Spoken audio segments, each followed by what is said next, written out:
Bismillahirrahmanirrahim. Assalamualaikum warahmatullahi wabarakatuh. Perkenalkan, nama saya Surya Saputra dari kelas E, jurusan Sosiologi, Fakultas Ilmu Sosial Ilmu Politik, UIN Sunan Gunung Jati, Bandung. Akan menjelaskan mengenai keragaman dan kerukunan dalam pandangan Al-Quran adalah salah satu materi pembahasan dari mata kuliah tafsir sosial. Mengenai keragaman dan kerukunan dalam pandangan Al-Quran, Allah Subhanahu wa Ta'ala telah berfirman di dalam Al-Quran surat Al-Hujurat ayat 13 yang berbunyi, A'udzubillahi minasyaitonirrajim, Bismillahirrahmanirrahim. Ya ayyuhan nasu inna khalaqnakum min dzakarin wa unsa wa ja'alnakum syu'uban wa qabaila lita'arafu. Inna akramakum indallahi atqakum. Innallaha alimun khabir. Yang artinya, wahai manusia, sesungguhnya Allah Subhanahu wa Ta'ala telah menciptakan laki-laki dan perempuan dan menjadikan kalian bersuku-suku dan berbangsa-bangsa supaya kalian saling mengenal. Sesungguhnya yang paling mulia adalah yang paling bertakwa di sisi Allah Subhanahu wa Ta'ala, dan Allah Subhanahu wa Ta'ala sesungguhnya Maha mengetahui lagi Maha teliti. Realitas historis dan sosiologis menunjukkan bahwa umat Islam terdiri dari berbagai macam firqah atau golongan, berbagai macam mazhab, pemahaman, dan yang lainnya. Keragaman itu juga semakin berwarna ketika Islam dibawa masuk ke ranah kehidupan yang luas seperti di bidang politik, ekonomi, dan sosial budaya. Di Indonesia, fakta keragaman itu tidak bisa dihindari.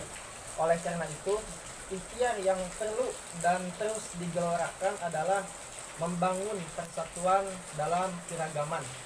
Disinilah tafsir kebangsaan itu hadir, supaya beragama tidak menjadikan keragaman itu sebagai malapetaka, sumber perpecahan, melainkan bisa menjadi bekal yang kuat untuk membangun persatuan dan kesatuan bangsa.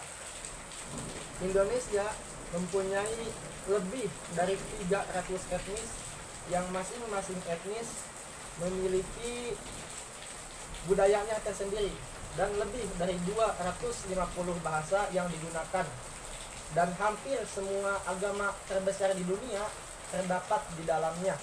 Dan selain dari ragam agama asli itu sendiri, selain itu pluralitas agama juga merupakan tantangan tersendiri bagi agama-agama dunia dewasa ini.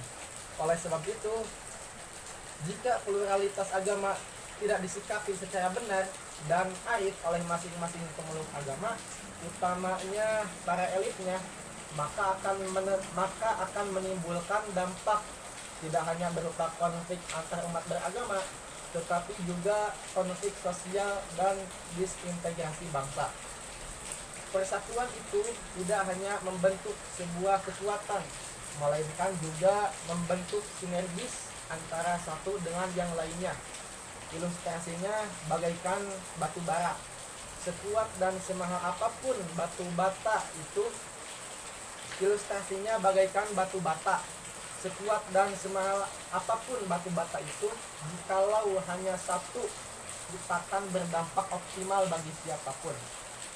Lain halnya jika batu bata tersebut disatukan, direkatkan antara satu dengan yang lainnya, maka akan kuat dan indah. Sebagaimana sabda Rasulullah Shallallahu Alaihi Wasallam yang artinya, orang mukmin yang satu dengan mukmin yang lainnya bagaikan bangunan yang saling menguatkan dan mempererat. Hadis riwayat muttafaqun alaih. Membicarakan tentang kemajemukan masyarakat Indonesia yang disebabkan oleh keadaan internal tanah air dan bangsa Indonesia itu sendiri, tentunya terdapat beberapa faktor penyebabnya. Faktor penyebab pluralitas masyarakat Indonesia diantaranya adalah, yang pertama, keadaan geografis yang merupakan faktor utama terbentuknya pluralitas suku bangsa. Yang kedua, posisi Indonesia yang terletak di antara Samudra Hindia dan Samudra Pasifik yang sangat mempengaruhi terwujudnya pluralitas agama di dalam masyarakat Indonesia. Pluralisme merupakan salah satu ciri dari multikulturalisme. Dua ciri lainnya ialah adanya cita-cita yang mengembangkan rasa kebangsaan yang sama dan kebangsaan dan kebanggaan untuk terus mempertahankan kebinekaan itu, karena secara konstitusional Indonesia bercita-cita mewujudkan masyarakat multikultural. Persatuan dalam keberagaman merupakan benteng pertahanan dari ancaman kehancuran. Seperti halnya perang. Perang saat ini tidak semata-mata mengandalkan serdadu atau nuklir, tetapi lebih dulu dan efektif menggunakan cara memecah belah kelompok. Adu domba dan sejenisnya yang saat ini menjadi senjata yang ampuh untuk melemahkan suatu kelompok atau bangsa. Sebab dengan mengadu domba akan menyebabkan perselisihan yang pada puncaknya akan terjadi disintegrasi. Dalam hal ini kita patut mencontoh dari kisah seekor domba. Serigala akan merasa segan jika seekor domba berada dalam barisan jemaah domba. Serigala akan berani memangsa domba jika domba tersebut keluar dari kawanannya atau berjalan sendirian. Mungkin hanya itu yang dapat saya sampaikan.